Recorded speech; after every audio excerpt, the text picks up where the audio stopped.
Foi a própria SBPC que chegou a criticar a lei de patentes que o governo brasileiro acabou adotando na ocasião por conta de pressões muito fortes do governo americano. Num país imerso na tal política da globalização, acabou sendo inevitável essa relação. E isso acabou marcado na cabeça das pessoas muito sobre a questão dos medicamentos, dos fármacos, por conta daquela coisa de AIDS, que nós falamos aqui, e dos genéricos, né, lançados, porque fica aquela ideia, não é o remédio da marca, é o genérico, é um princípio ativo, está aberto. Bem, aí eu retomo a questão para vocês. Nesse mundo, a tradição toda que a gente sabe é que o Japão se desenvolveu fazendo cópia. Então, e aí? Hoje em dia o Japão é quem mais preserva também direitos e patentes. Como lidar com isso no ambiente internacional? Quem quer começar? Eu tenho uma questãozinha para colocar.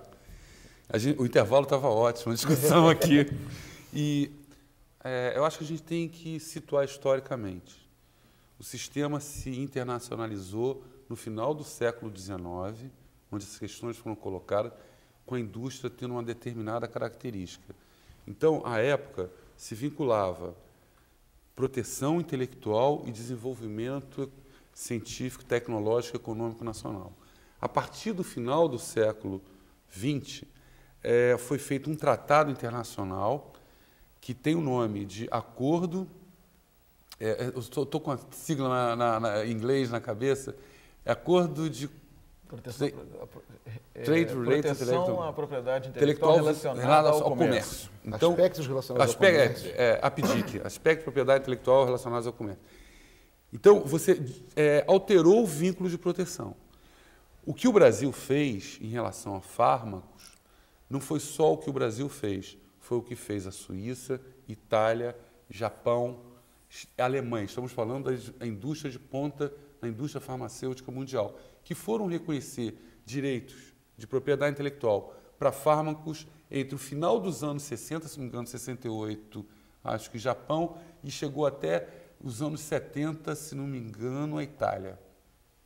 Eu posso ter errado um pouco, mas estou situando nesse tempo. Mas a ideia geral é, primeiro constitui a indústria então, e o Brasil, capacidade, depois... se não investiu adequadamente na sua indústria, na sua capacitação científica e tecnológica como um todo, que não conseguiria, o Brasil investiu pesadamente em determinadas áreas, é brilhante nessas áreas.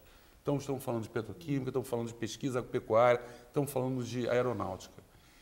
O caso dos fármacos, essa não proteção no Brasil não resultou numa indústria pujante, como resultou em outros países, por características peculiares da forma de organização econômica brasileira. Mas esse é um instrumento, sim, importante que países utilizaram. Não é porque não teve que foi ruim.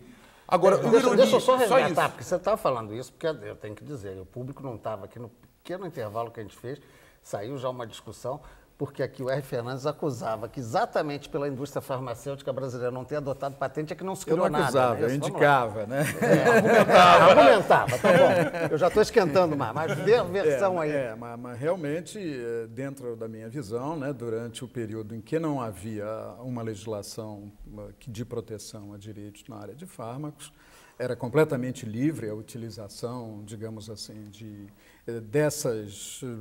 desses fármacos pela indústria de uma forma geral. Eles eram produzidos aqui no Brasil e nenhuma inovação surgiu desse período que pudesse justificar até o prolongamento dele ou a criação de direitos para protegê-lo. No momento em que se interrompeu essa liberdade de copiar esses medicamentos, o que se notou foi que essa indústria começou a ser demolida, digamos assim, e desaparecer quase que completamente. O Ávila queria acrescentar alguma coisa? Acho que essa visão histórica de como que o sistema foi evoluindo e que consequências foi trazendo para cada lugar é importante, não tem dúvida. No entanto, me parece muito importante que você pense como se produz inovação hoje. Né? E o padrão hoje de financiamento da inovação ele é inteiramente dependente do sistema de propriedade intelectual. Sem dúvida. Ou seja, o Brasil, para que ele possa contribuir substantivamente com a busca mundial de medicamentos para doenças como câncer, como AIDS, etc., tem que ter um sistema aperfeiçoado de propriedade intelectual sobre essas coisas. Evidentemente que a gente pode pensar qual é a maneira correta de propiciar a difusão, sistemas de indução ao licenciamento, né? A questão das licenças sobre medicamentos de AIDS, como de qualquer outra coisa, né? Licença no mundo ocorre essencialmente num sistema de troca. O sistema básico de licenciamento, acesso à tecnologia de terceiros, é oferecendo acesso àquilo que eu desenvolvi, eu troco. É o que se chama um licenciamento cruzado. Ou então cofinanciando. Ou seja, há uma série de pesquisas que são desenvolvidas em muitas empresas, em universidades mundo afora, que aceitam parceiros que ajudem a financiar o desenvolvimento de novos fármacos. Vamos trabalhar junto com essas universidades, junto com essas empresas, vamos associar empresas brasileiras com universidades, com empresas, vamos participar do esforço mundial de inovação. Deixa eu botar mais fogo aí um pouquinho nessa história. Vai, você não precisa... Eu já vou botar aqui uma... fogo, vai lá. Eu acho que são duas coisas. Então, uma é o seguinte, aí falando como economista, né, de assim, não é correto dizer que propriedade intelectual puxa inovação, não é isso. O mundo sem inovação, o mundo sem propriedade intelectual seria um mundo com inovação. Ponto. Temos uma realidade histórica, ok?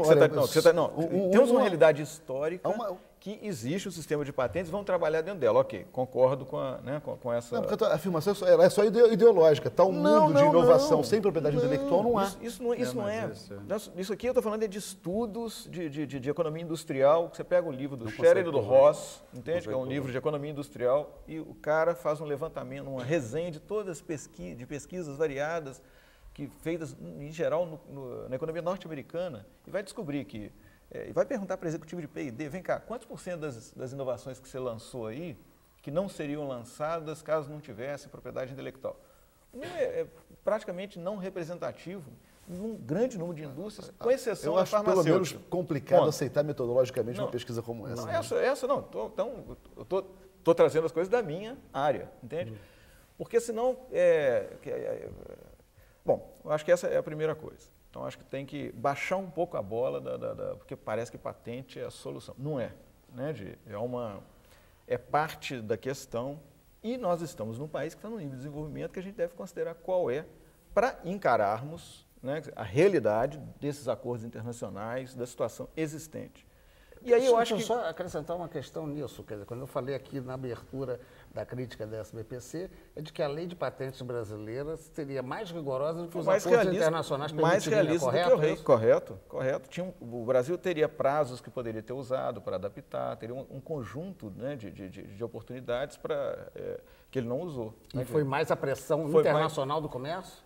Eu acredito que sim. Né? Quer dizer, talvez aí teria um outro ponto também polêmico. Eu acho que o Brasil e o conjunto, possivelmente o conjunto dos países, né? Quer dizer, na condição do Brasil, Índia, África do Sul, México, Argentina, etc., negociaram mal, eu tenho a impressão, na rodada Uruguai. Não negociaram mal em tudo, não. Na área de agricultura negociou muito bem. Mas eu acho que tem a impressão que... Ou seja, o Brasil conseguiu... até porque ele cria nesse setor eu acho que é um pouco diferente. Eu queria retomar uma coisa.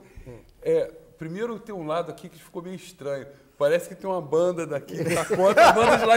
É o engraçado. Por todos nós. Está parecendo a banda da direita. Colocar assim, a banda da direita. Mas a banda da direita sempre foi mais liberal. liberal. Olha só, não vai me chamar de direita. Calma, Jorge, é o seguinte. Você só está à direita. Mas eu acho que a gente está à esquerda. Um instantinho, para tirar a questão ideológica, para vocês se confundirem. A banca da direita aqui, para quem vê lá, é a esquerda de lá. Então essas coisas complicam. Mas de alguma maneira, eu particularmente... sou a favor do sistema de proteção à propriedade intelectual. Acho que ele é uma instância do capitalismo, um avanço em relação às formas anteriores de controle da tecnologia, que era o direito de ser servo, que era o direito de ser escravo. Segredo absoluto das coisas. As formas anteriores, as formas históricas de proteção anteriores são bem piores.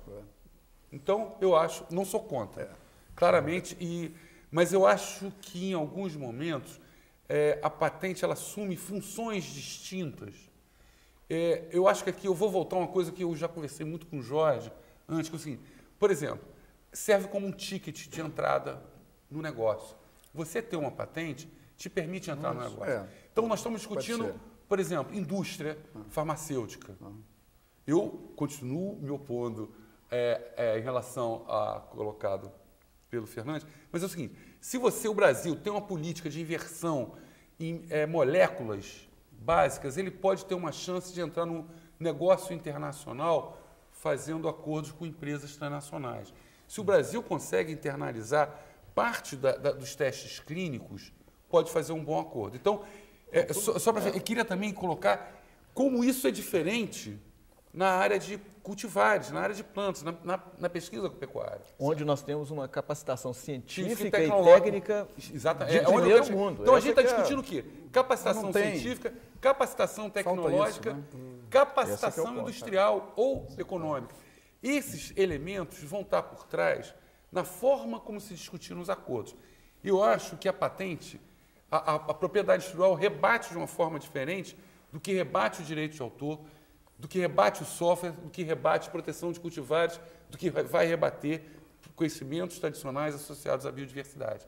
No caso específico de proteção de cultivares, de plantas, para a agricultura, não foi um mau negócio. Diria até que foi um bom negócio. Tudo bem. No caso Aí eu tô negócio, quem então, segura o cabo do chicote? O chicote não é ruim em si, mas é quem segura o cabo, porque está aparecendo isso. Quem tem a patente é bom, mas quem não tem não. mal. Depende do setor que você está trabalhando. Exato. Agora, eu acho que tem uma questão que acho que tem que pensar o seguinte: o avanço técnico é o que propiciou, se você for olhar no longo prazo da humanidade, o avanço técnico é o motor do desenvolvimento, disso não há dúvida. O que diferencia fundamentalmente a gente da sociedade do século XV ou do Império Romano da pré-história é o nosso nível de avanço tecnológico.